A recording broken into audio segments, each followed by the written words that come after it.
நன்மைகளுக்காக நன்றி சொல்லுவோமா? எண்ணி எண்ணி ஆண்டவர் உங்கள் வாழ்க்கையில் செய்த எல்லா நன்மைகளுக்காக, அவருடைய கிருபைகளுக்காக, அவருடைய இரக்கத்திற்காக, அவருடைய தயவுக்காக எல்லாரும் இந்த வேலையில் அவருக்கு நன்றி சொல்லுவோமா? நன்றி ஆண்டவரே. அப்பா உங்களுக்கு நன்றி சொல்கிறோம், மனதார நன்றி சொல்கிறோம், எங்கள் இருதயத்தின் ஆழத்திலிருந்து நன்றி சொல்கிறோம், நன்றி சொல்கிறோம் ஆண்டவரே. அப்பா தேங்க்யூ லார்ட், தேங்க்யூ லார்ட். ஆண்டவர் வசனத்தில் சொல்லியிருக்கிறார், நானும் உங்களை ஏந்துவேன், நானும் உங்களை சுமப்பேன், நானும் உங்களை தப்புவிப்பேன் அவர் சொல்லியிருக்கிறாரு.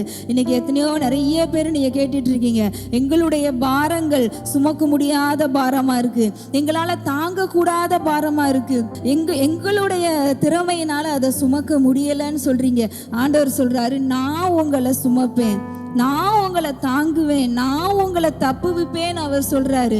அவர் எல்லாவற்றிலிருந்தும் உங்களை தப்புவிக்க வல்லவராக இருக்கிறார். அது சிங்க கெபியா இருந்தாலும் அவர் உங்களை தப்புவிப்பார், அது அக்கினி சூளையா இருந்தாலும் அவர் அங்கிருந்தும் உங்களை தப்புவிப்பார், நீங்க இருக்கிறது மரண பள்ளத்தாக்கா இருந்தாலும் அவர் அங்கிருந்தும் உங்களை தப்புவிப்பார், நீங்க மீனின் வயிற்றுக்குள்ள இருந்தாலும் அவர் உங்களை தப்புவிப்பார். ஏன்னா நான் உங்களை தப்புவிப்பேன்னு சொல்லிட்டாரு. இன்னைக்கு எது எதுல நீங்க சிக்கி இருக்கிறீங்களோ, எது எது உங்களால அதை சுமக்க முடியாம இருக்கோ, அது பாரங்கள், அது எல்லாவற்றிலிருந்தும் ஆண்டவர் உங்களை தப்புவிக்கிறார். ஓ ரபலதர ஷெகலதரலரபா. Thank you Lord. அப்பா வருத்தப்பட்டு பாரம் சுமக்கிறவர்களே, நீங்க எல்லாம் என்னிடத்துல வாங்க, நான் உங்களுக்கு இளைப்பாறுதல் தருவேன்னு சொன்னாரு. இன்னைக்கு இந்த ஆராதனையில உங்களுடைய எல்லா பாரங்களையும், உங்களால சுமக்க முடியாத எல்லா பாரங்களையும், உங்களால தாங்க முடியாத எல்லா பாரத்தையும் அவர்கிட்ட கொடுத்துருங்க. அவர் உங்களை சுமப்பார், அவர் உங்களை தாங்குவார், அவர் உங்களை தப்புவிப்பார். அப்பா நன்றி நன்றி ஆண்டவர், நான் தப்புவிக்கிறேன்னு சொல்றாரு. அது எந்த இடமா இருந்தாலும் நான் உங்களை தப்புவிக்கிறேன், நான் உங்களை தப்புவிக்கிறேன்றாரு. அவர்கிட்ட உங்க பாரத்தை கொடுத்துருங்க, அவர்கிட்ட உங்க பாரத்தை கொடுத்துருங்க. நீங்க தாங்காதீங்க, நீங்க சுமக்காதீங்க, நீங்க போராடாதீங்க. அவர் சுமப்பார், அவர் தாங்குவார், அவர் தப்புவிப்பார். ஓ ரபபலதிய ஸ்லம்பதுர ஹப்லரி கிளிரிகோனா ஓ ரபரிகலர ஷகதரலரபாம். ஏன்னா விசுவாசிக்கிறவன் பதறான், விசுவாசிக்கிறவன் பதறான் தான் போட்டிருக்கு. நீங்க பதறவே தேவையில்லை. எந்த உங்க வாழ்க்கையில் இருக்க எந்த போராட்டங்கள், எந்த பிரச்சனையை பார்த்து நீங்க பதற வேண்டியதே இல்லை. ஆண்டவர் பதறுகிற வாழ்க்கையை உங்களுக்கு வைக்கல. ஏன்னா நீங்க அவரை விசுவாசிக்கிறீங்க. உங்களுக்கு முன்பாக இருக்கிற எந்த சத்துருக்களா இருந்தாலும் சரி, அது வியாதியா இருந்தாலும் சரி, அது பலவீனமா இருந்தாலும் சரி, அது கடனா இருந்தாலும் சரி, அது பிள்ளைங்களுடைய பிரச்சனையா இருந்தாலும் சரி, அது உங்க பிசினஸா இருந்தாலும் சரி, என்ன ப்ராப்ளம் உங்களுக்கு முன்பாக இருந்தாலும் அதுல நீங்க உங்க சத்துரு, உங்க எதிரிக்கு முன்பாக நீங்க பதற தேவையில்லை. ஏன்னா நீங்க ஆண்டவரை விசுவாசிக்கிறீங்க. வசனத்துல பார்க்கிறோம், அவர் சத்துருக்களுக்கு, உங்களுடைய சத்துருக்களுக்கு முன்பாக ஒரு பந்தியை உங்களுக்கு ஆயத்தப்படுத்துறார். Thank you Lord. அப்பா நன்றி சொல்றோம், நன்றி சொல்றோம். இன்றைக்கு இந்த வர்ஷிப்ல எங்களோட கலந்து கொண்டிருக்கிற எல்லாருக்கும் இந்த வார்த்தை தான். ஆண்டவர் உங்க சத்துருக்களுக்கு முன்பாக உங்களுக்கு ஒரு பந்தியை ஆயத்தப்படுத்துறாரு. நீங்க உங்க சத்துருக்களுக்கு முன்பாக பதறுகிறவர்கள் இல்ல, உங்க சத்துருக்களுக்கு முன்பாக ஆண்டவர் உங்களை களிக்கூற பண்ண போறாரு. அவங்களுக்கு முன்பாக ஆண்டவர் உங்களுக்கு ஒரு பந்திய, ஒரு விருந்து ஆயத்தம் பண்றாரு. உங்களை ஒரு கொண்டாட்டத்துக்குள்ள, ஒரு செலிப்ரேஷனுக்குள்ள ஆண்டவர் கொண்டு போறாரு. Thank you Lord. நன்றி சொல்றோம், நன்றி நன்றி நன்றி. ஏன்னா அவர் உங்களை காக்கிற தேவனா இருக்கிறாரு, அவர் உங்களை காண்கிற தேவனா இருக்கிறாரு, அவர் உங்களை தப்புவிக்கிற தேவனா இருக்கிறாரு. அப்பா நன்றி நன்றி சொல்றோம் ஆண்டவரே, நன்றி சொல்றோம், நன்றி சொல்றோம். எந்த சூழ்நிலையில இன்னைக்கு அவங்க ஆராதனையில கலந்து கொண்டிருந்தாலும் நீங்க அவங்கள தப்புவிப்பதற்காக நன்றி. இப்பொழுதே நீங்க அவங்க இருக்கிற நிலைமையில இருந்து அவங்களுக்கு தப்புவிக்கிறீங்க ஆண்டவரே. நன்றி சொல்றோம், நன்றி சொல்றோம்ப்பா. Price Lord. ஹல்லேலூயா. இயேசு கிறிஸ்துவின் நாமத்தினாலே கூகுள் மீட் வழியாக இணைந்திருக்கிற உங்கள் அனைவரையும் நான் வரவேற்கிறேன். நிச்சயம் இந்த தீர்க்க தரிசன மாலை உங்கள் வாழ்க்கையில் ஒரு பெரிய மாற்றத்தை கொண்டு வரும். இந்த மாலையில் கர்த்தர் நம்மோடு பேச போகிற சில வார்த்தைகளை நாம் தியானிப்போம். யோசுவா 11வது அதிகாரம் 12வது வசனம். அவர்கள் தேசத்தின் தானியத்திலே புசித்த மறுநாளிலே மன்னா பெய்யாமல் ஒளிந்தது. அது முதல் இஸ்ரவேல் புத்திரருக்கு மன்னா இல்லாமற் போய் அவர்கள் கானான் தேசத்து பலனை அந்த வருஷத்தில் தானே புசித்தார்கள். ஹல்லேலூயா. இங்க பாருங்க, இந்த வசனம் இருக்கு பார்த்தீங்களா? இதுக்கு முன்னாடி எத்தனை யுத்தங்கள், எத்தனை மரணங்கள், எத்தனை போராட்டங்கள், எல்லாவற்றையும் தாண்டி கர்த்தர் அவர்களுக்கு கொடுத்த அந்த வாக்குத்தத்தத்தில் அவர்கள் காலடி எடுத்து வைத்த நாள். ஹல்லேலூயா, ஹல்லேலூயா. இங்க பாருங்க, வசனம் சொல்லுது, அவர்கள் கானானுக்குள் வந்தார்கள். ஆண்டவர் சொன்னாரு, இங்க வந்திருக்கிறவங்க, கூகுள் மீட்ல கனெக்ட் ஆகிறவங்க எல்லாத்துக்கும் ஆண்டவர் ஒரு வாக்குத்தத்தம் கொடுக்குறாரு. உங்களுடைய வனாந்தர பயணம் முடிவுற்றது. ஹல்லேலூயா. உங்கள் சஞ்சலங்கள், உங்கள் தவிப்புகள், உங்கள் போராட்டங்கள், உங்கள் ஏக்கங்கள், உங்கள் ஏமாற்றங்கள், உங்கள் அவமானங்கள், உங்கள் தோல்விகள் எல்லாம் ஒரு பெரிய போராட்டம் போராடினீங்க. ஒரு பெரிய யுத்தமே நடத்துனீங்க உங்க வாழ்க்கையில. எதுக்கு? உங்களுக்காக கர்த்தர் வைத்திருந்த ஒரு காரியத்துக்காக நீங்க போராடினீங்க, கண்ணீர் விட்டீங்க, என்னென்னமோ செஞ்சீங்க. வாழ்க்கையில பல பிரச்சனைகள்.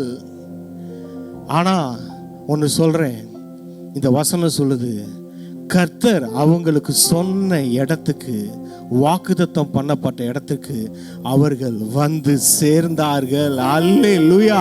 உங்களை ஆண்டவர் உங்க வாழ்க்கையில என்னென்ன வாக்குத்தத்தங்கள் கொடுத்திருந்தாரோ அந்த இடத்துக்கு உங்களை கையை பிடிச்சி கொண்டு வந்து அந்த இடத்துல நிறுத்துற நாட்கள் இவைகள். அல்லேலூயா. விசேஷமா சொல்றேன், கூகுள் மீட்ல இணைந்திருக்கிற சகோதரர்களே, இந்த வாரம் அதிக பேர் எனக்கு ஃபோன் பண்ணி பேசுனீங்க. அதில் நிறைய பேர் கனெக்ட் ஆகிருக்கிறீங்க.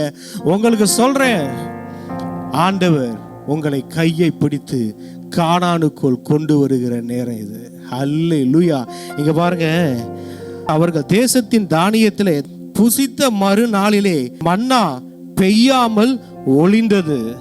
இன்னொன்னு சொல்றேன், இதுவரைக்கும் ஆண்டவர் உங்களை போஷித்த அந்த மெத்தடு மாறுது. இதுவரைக்கும் தினைக்கும் மன்னாவால போஷித்துட்டு இருந்தாரு. இதுவரைக்கும் ஒரு இன்கமால நீங்க போஷிக்கப்பட்டு இருந்தீங்க. ஆனா ஆண்டவர் உங்களை போஷிக்கிற அந்த டைப்பே மாறுது, அந்த மெத்தடை மாத்துறாரு. இது வரைக்கும் ஒரு மெத்தட்ல நீங்க வாழ்ந்தீங்களே, ஆண்டோட பலனை அனுபவிச்சீங்களே, அது உங்க இன்கமா இருக்கலாம், உங்க பிசினஸ்ல வந்ததா இருக்கலாம், அது மிராக்கலா இருக்கலாம், என்னமோ XYZ ஏதோ விதத்துல ஆண்டவர் உங்களை போஷித்தார்ல, அதை ஸ்டாப் பண்ணி, மன்னா அவங்களுக்கு வந்துட்டு இருந்துச்சுல, அதை ஸ்டாப் பண்ணி வேற விதமா போஷிக்க ஆரம்பிக்கிறார். இது எப்படி தெரியுமா? இது என்ன தெரியுமா? மிராக்கலால வர்றது கிடையாது. இது உங்களுக்கு வாக்குத்தத்தம் பண்ணப்பட்டதை எடுத்து நீங்க அனுபவிப்பீங்க. அந்த கானானுக்குள்ள போய் அந்த கானானின் ஆசீர்வாதத்தை புசிப்பீங்க. இங்க பாருங்க, அவங்க சொல்றாங்க, அவர்கள் கானான் தேசத்து பலனை அந்த வருஷத்தில் புசித்தார்கள். ஹல்லேலூயா. உங்க வாக்குத்தத்தத்தின் பலனை நீங்கள் புசிப்பீர்கள். ஹல்லேலூயா. உங்களுக்கு வாக்குத்தத்தம் பண்ணப்பட்டுச்சுல, அந்த வாக்குத்தத்தத்தின் ஆசீர்வாதங்களை நீங்க அனுபவிப்பீங்க.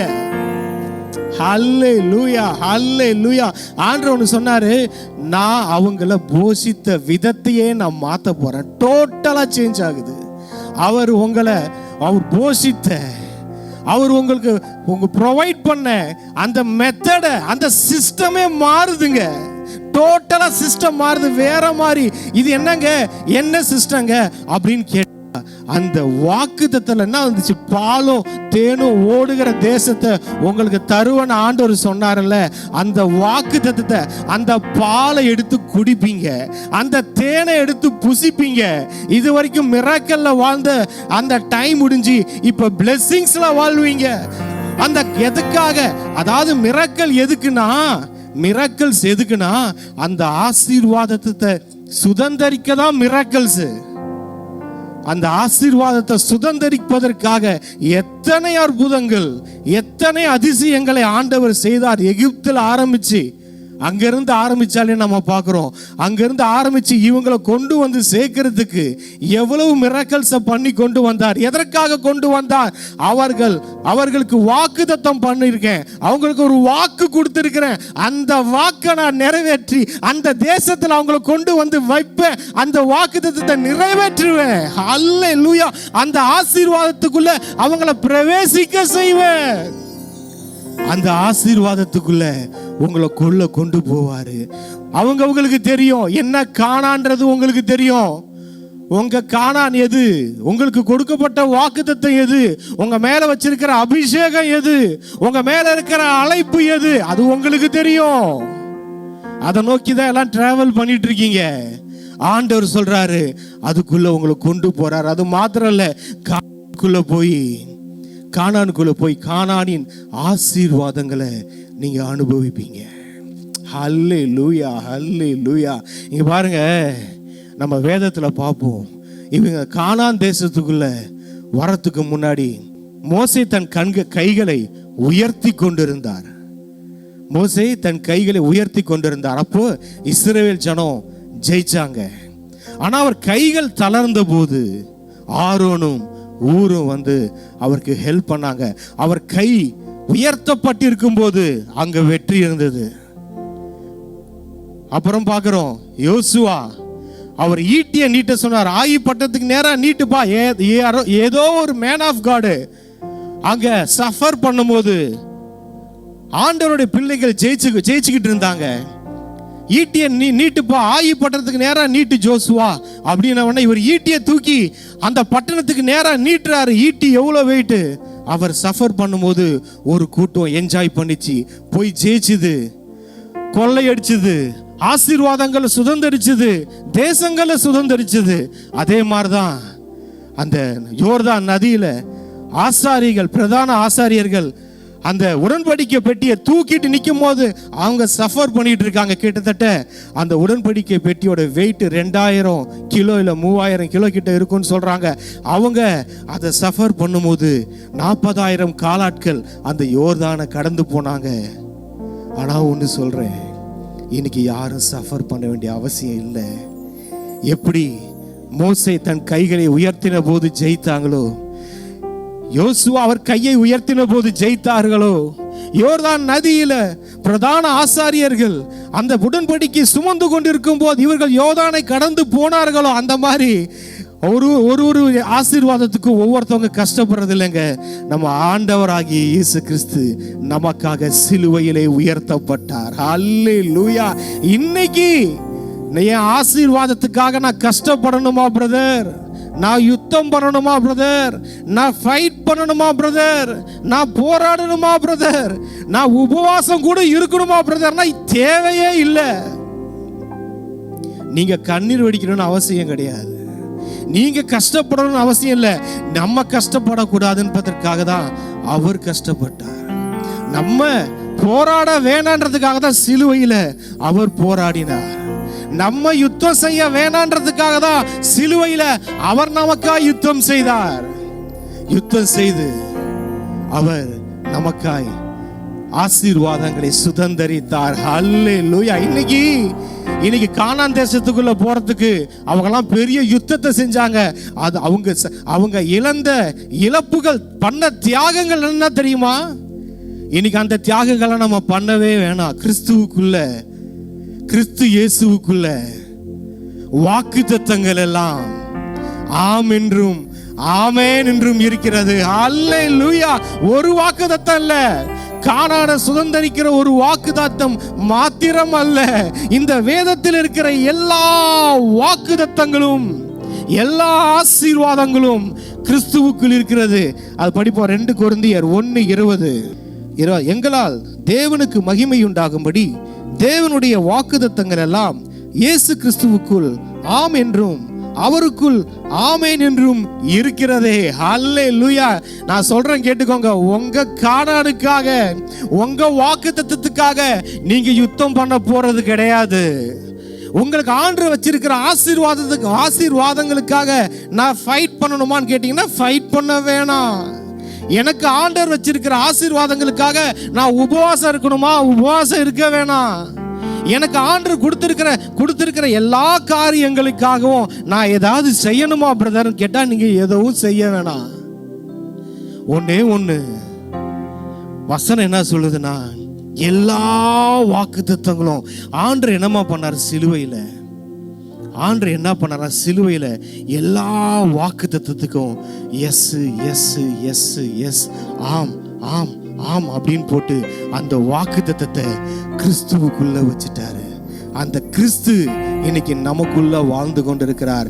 அந்த கிறிஸ்துவ எந்த அளவுக்கு நம்ம வாழ்க்கையில வாழ வைக்கிறோமோ அந்த அளவுக்கு உள்ளுக்குள்ள இருக்கிற வாக்குத்தத்தங்கள் தானாவே வாழ ஆரம்பித்து விடும். அல்லேலூயா. இந்த வாக்குத்தத்தத்துக்காக நீங்க போராட வேண்டியது இல்லைங்க, கண்ணீர் வெடிக்க வேண்டியதில்லை. கிறிஸ்துவுக்குள்ள எல்லா வாக்குத்தத்தங்களும் ஆமென்றும் ஆமென் என்றும் இருக்குது. என்ன வாக்குத்தத்தங்க? இஸ்ரவேலுக்கு கொடுத்த வாக்குத்தத்தம், ஆபிரகாமுக்கு கொடுத்த வாக்குத்தத்தம், தீர்க்கதரிசிகள் மூலமாக தேவ ஜனங்களுக்கு கொடுத்த வாக்குத்தத்தங்கள். ஐயா, அந்த வாக்குத்தத்தம் பலிக்கல, இந்த வாக்குத்தத்தம் பலிக்கல, என் வாழ்க்கையில ஆசீர்வாதம் வரல, என் வாழ்க்கையில என் ஜெபத்துக்கு பதில் இல்லைன்னு சொல்றீங்களா? பிரியமானவர்களே, உங்க எல்லா ஜெபத்துக்கும் ஆண்டவர் பதிலை எழுதி ஆம் ஆம் ஆம் நீங்க என்ன கேக்குறியோ உனக்கு கிடைக்கும் கிடைக்கும் கிடைக்கும் கிடைக்கும்னு எழுதி அதை சைன் போட்டு அந்த சைன் ஃபைலை தூக்கி ஜீசஸ்குள்ள வச்சு அந்த ஜீசஸ் தூக்கி நமக்குள்ள வச்சுட்டாரு. அல்லேலூயா, அல்லேலூயா. இன்னைக்கு நமக்குள்ள இருக்கிற ஆண்டவரை எந்த அளவுக்கு வாழ வைக்கிறோமோ அந்த வாக்குத்தத்தங்கள் அந்த அளவுக்கு நமக்குள்ள வாழும். இன்னைக்கு என்னன்னா, இன்னைக்கு வாக்குத்தத்தங்களே தெரியல. சிலுவையில் கிறிஸ்து எனக்காக என்ன செஞ்சார்? இன்னைக்கு மற்றவங்க சொல்ற மாதிரி சொல்லிடுறோம். ஆண்டவர் என் பாவத்தை மன்னிச்சாரு. சரி, உங்க பாவத்தை மன்னிச்சாரு, அது எந்த வசனத்தில் இருக்கு? வசனம் என்ன சொல்லுது? இங்க பாருங்க, ஒரு விஷயம் உங்க பேர்ல இருக்குன்னு தெரிஞ்சாதான். வார்த்தைகள் யாரையும் விடுதலை ஆக்குறது இல்லை. சத்தியத்தை அறிவீர்கள், சத்தியம் உங்களை விடுதலையாக்கும். சத்தியமா யாரையும் விடுதலையாக்க போறதில்லை. அறிவீர்கள் சொன்னார் பாருங்க. தேவனுடைய வார்த்தைகளை நாம் எந்த அளவுக்கு அறிந்து கொள்கிறோமோ அந்த அளவுக்கு நாம் அதில் விடுதலையை பார்ப்போம். வெளிப்பாடு இல்லாம வசனங்களை நம்ம எவ்வளவு படிச்சாலும் நம்ம வாழ்க்கை மாறுறதில்லை. நிறைய பேர் ஃபோன் பண்றீங்க, அவங்க ஃபோன் கால்ஸ் எல்லாமே பார்த்தீங்கன்னா, பிரதர் எனக்கு அந்த வியாதி இருக்கு, பிரதர் எனக்கு இந்த தேவை இருக்கு, ரொம்ப நாளா கஷ்டத்துல இருக்கிறோம், இதுதான் உங்களுடைய ஜெபமா இருக்குது. ஆனா ஒன்று சொல்றேன், உங்களுடைய வேண்டுதலுக்கெல்லாம் இயேசு கிறிஸ்து ஓகே ஓகே ஓகே என்று போட்டு அந்த பதில்களை எல்லாம் இயேசு கிறிஸ்துவுக்குள் வைத்து அந்த இயேசு கிறிஸ்துவை அவர் நமக்குள்ளே உங்களுக்குள்ளே வைத்து விட்டார். ஹல்லேலூயா. இன்னைக்கு அந்த ஆண்டவரோடு வாழுகிற வாழ்க்கை அதுதான். தேவனுடைய வார்த்தையை கேட்கிறதுக்கு யாருக்கும் நேரம் இல்லை. ஆனா இந்த உலகத்தில் இருக்கிற காரியங்கள் எல்லாம் எனக்கு வேணும். உள்ளுக்குள்ள இருக்கிற கிறிஸ்துவ யாருக்கும் பார்க்கறதுக்கு நேரம் இல்லை, அவரோட டைம் ஸ்பெண்ட் பண்றதுக்கு நேரம் இல்லை. ஆனா கானான் தேசம் மட்டும் வேணும், வாக்குத்தத்தங்கள் மட்டும் எனக்கு வேணும், வாக்குத்தத்தங்கள் மட்டும் எனக்கு வாழ்க்கையில வந்து பலிக்கணும், நான் நல்லா இருக்கணும்னு நினைக்கிறோம். ஆனா உள்ளுக்குள்ள வாழ்ந்து கொண்டிருக்கிற கடவுள் நல்லா இருக்கணும்னு நினைக்கிறது இல்லை. பாருங்க, ஹல்லேலூயா. சிலுவையில் ஆண்டவர் நமக்கு செய்த சில காரியங்களை மட்டும் நான் உங்களுக்கு சொல்ல ஆசைப்படுகிறேன். ரோமர் 5:8 பார்க்கிறோம். நாம் பாவிகளாய் இருக்கையில் கிறிஸ்து நமக்காக மரித்ததினாலே தேவன் நம் மேல் வைத்த அன்பை விளங்க பண்ணுகிறார். இப்படி நாம் அவருடைய இரத்தத்தினாலே நீதிமான்களாக்கப்பட்டிருக்க. ஹல்லேலூயா. கிறிஸ்து சிலுவையில் சிந்தின இரத்தத்தினால் நாம் நீதிமான்களாக்கப்பட்டிருக்கிறோம். பழைய ஏற்பாட்டு காலத்துல நீதிமானா வாழ்ந்தாதான் ஆசீர்வாதங்களை சுதந்திரிக்க முடியும், வாக்குத்தத்தங்களை அனுபவிக்க முடியும். இன்னைக்கு நம்முடைய ஜபங்கள்லாம் இருக்குல்ல, நம்ம வேண்டுதல்கள்லாம் இருக்குல்ல, அந்த வேண்டுதல்கள்லாம் நீங்க நீதிமானா இல்லாட்டினா உங்களுக்கு வாய்க்கவே வாய்க்காது. பழைய ஏற்பாட்டு காலத்துல உங்களுடைய பரிசுத்தத்தினால, இன்னைக்கு நம்ம வாழ்ந்து கொண்டிருக்கிற பரிசுத்தத்தினால பழைய ஏற்பாட்டு காலத்தில் கொடுக்கப்பட்ட எந்த வாக்குத்தத்தங்களையும் நம்ம சுதந்திரிக்க முடியாது.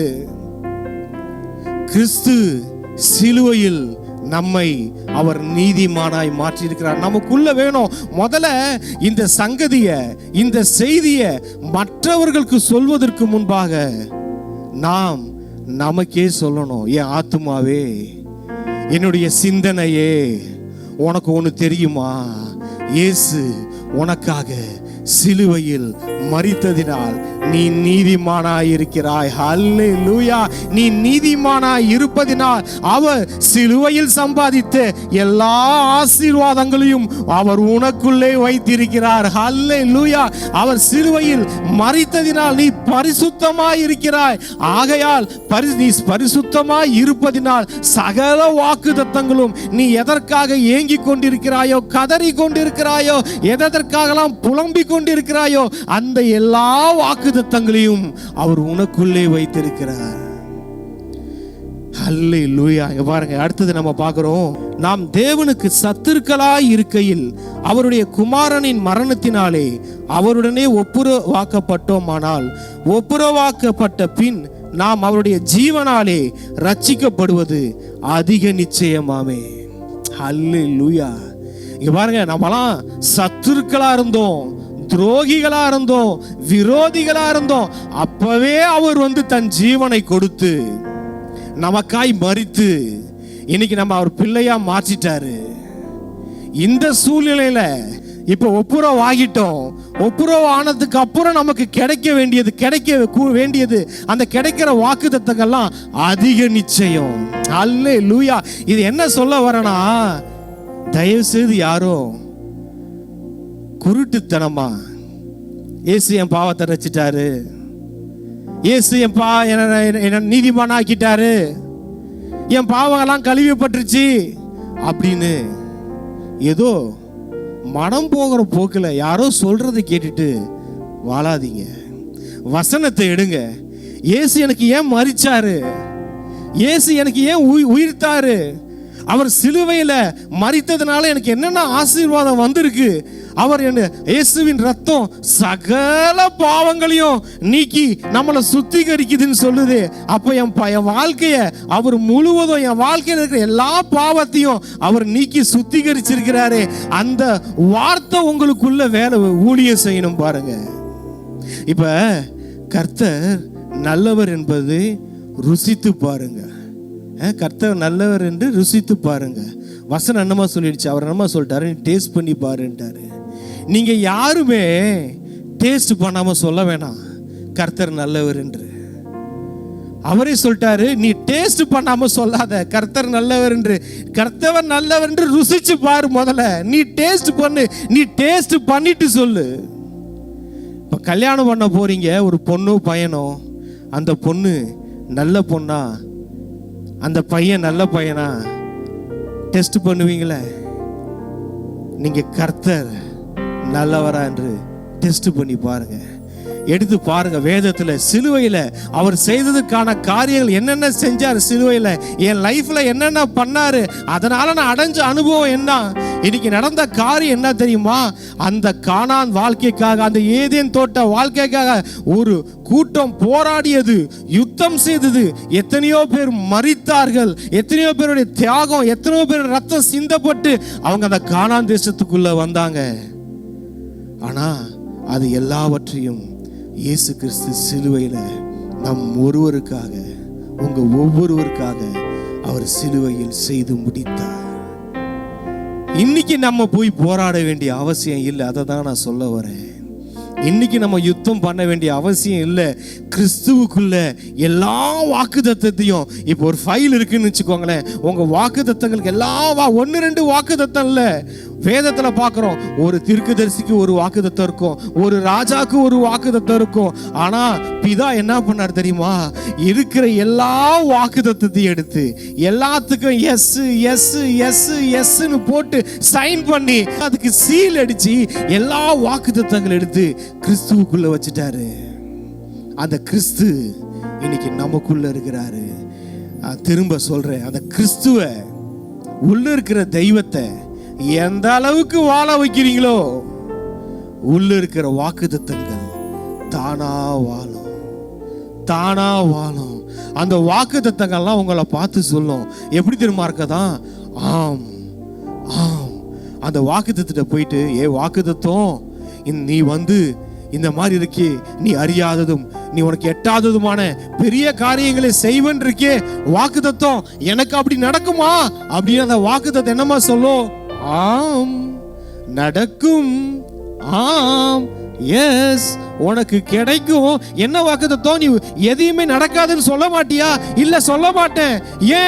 ஏன்னா அவர் சைன் பண்ணிட்டார். எல்லாத்துக்கும் ஓகே ஓகே ஓகேன்னு போட்டுட்டாரு. எல்லாத்துக்கும் சைன் பட்டி ஆம் ஆம் ஆம்னு சொல்லிட்டாரு.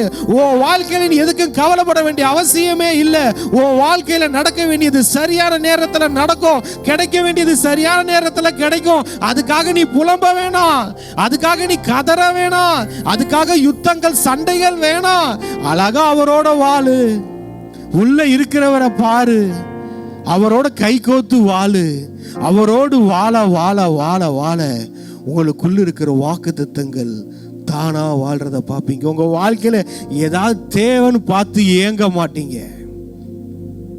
இங்க பாருங்க, அந்த ஜனம் கானானுக்குள் வந்ததினால்தான் கானானின் ஆசீர்வாதங்களை அனுபவித்தார்கள்.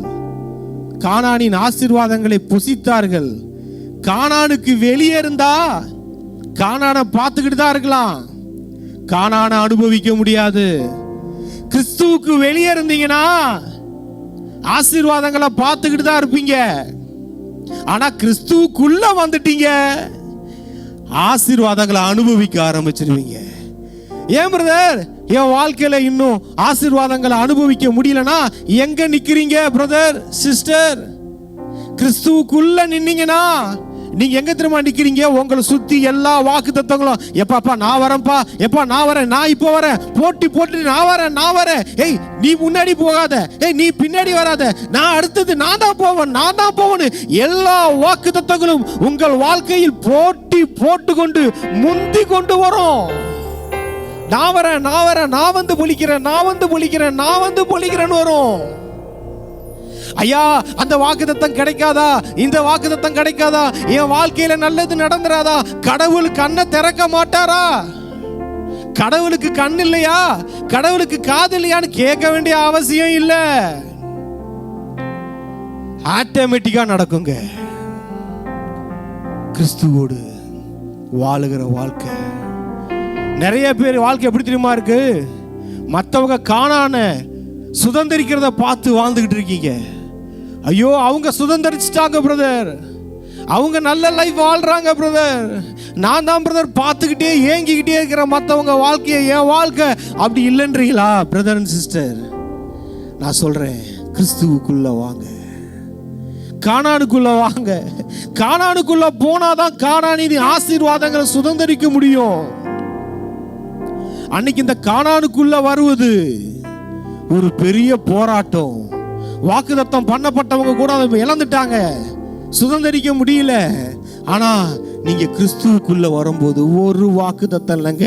இந்த வேதத்துல எத்தனை வாக்குத்தத்தங்கள் இருக்கிறதோ ஒன்றை கூட மிஸ் பண்ணாம எல்லா வாக்குத்தத்தங்களையும் நீங்கள் சுதந்திரிப்பீர்கள். ஹல்லேலூயா. அந்த வேதம் என்னென்ன வாக்குத்தத்தங்களை உங்களுக்கு கொடுக்கிறதோ, கர்த்தர் என்னென்ன வாக்குத்தத்தம் என்னென்ன ஆசீர்வாதங்களை உங்களுக்கு சொல்லி இருக்கிறாரோ எல்லா வாக்குத்தத்தங்களும் உங்கள் வாழ்க்கையில் வரும். ஹல்லேலூயா. ஒண்ணே ஒண்ணு, நம்ம எங்க இருக்கிறோம்? கிறிஸ்துவுக்குள் இருக்கிறோமா? அவர் நம்மை கிறிஸ்துவுக்குள் நம்மை எல்லா இடங்களிலும் வெற்றி சிறக்க பண்ணுகிற தெய்வம். ஒரு இடம் இல்ல, ஒரு தோல்வி வராது உங்க வாழ்க்கையில. கிறிஸ்துவுக்குள் எல்லா இடங்களிலும் வெற்றி. எப்படிங்கன்னா கிறிஸ்துவுக்குள் எல்லா இடங்களிலும் வெற்றி சிறக்க பண்ணுகிறார். அல்லேலூயா. ஒரு இடம் ரெண்டு இடத்துல கூட நீங்க தோக்க மாட்டீங்க. எழுதி வச்சுக்கோங்க. கிறிஸ்துவுக்குள் இருக்கும்போது நீங்க வைக்கிற ஒரு ஸ்டெப்லயும் ஜெயம் கொடுக்கிற தேவனுக்கு ஸ்தோத்திரம் நீங்க சொல்லுவீங்க. ஒரு அடியிலையும் வெற்றியை நீங்க பாப்பீங்க. எப்போ பிரதர் அப்படின்னா கிறிஸ்துவுக்குள் எல்லா இடங்களிலையும். அப்படின்னா நீங்க எங்க போனாலும் ஜெயிப்பீங்க. நீங்க எங்க போனாலும் ஜெயிப்பீங்க. எங்க ஊழியத்துக்கு போனாலும் ஜெயிப்பீங்க, ஆபீஸ்க்கு போனா ஜெயிப்பீங்க, எந்த குடும்பத்துல போனாலும் ஜெயிப்பீங்க, வெளியே எந்த இடத்துக்கு போனாலும் ஜெயிப்பீங்க. எல்லா இடங்களிலும் வெற்றி தான் இந்த கிறிஸ்துவுக்குள். அதுதான் கிறிஸ்துவுக்குள். ஹல்லேலூயா. நாமே தேவனுடைய ஆலயமாக இருக்கிறோம். இங்க பாருங்க, உங்களுக்குள்ள இந்த தேவ ஆலயத்துக்குள்ள எல்லா வாக்குத்தத்தங்கள் இருக்கிறது. எல்லாம் நிறைவேறி இருக்கிறது. அவர் எல்லா வாக்குத்தத்தங்களையும் நம் வாழ்க்கையில் நிறைவேற்றி ரெடியா. கானான் லைஃப் என்ன தெரியுமா? அவங்களுக்கு எல்லாம் ஆயத்தமா இருந்தது, எல்லாம் ரெடியா இருந்தது. அங்க போய் அங்க எதுவுமே அவங்களா போய் செய்யல. எவ்ரிதிங் எல்லாம் பால் ஓடிக்கிட்டு இருந்தது, தேனு ஓடிக்கிட்டு இருந்தது, பாலும் தேனும் வடிந்து ஓடிக்கொண்டிருந்தது. நல்ல ஒரு வாழ்க்கை. ஆண்டவர் உங்களுக்கு அதே வாழ்க்கையை வைத்திருக்கிறார்.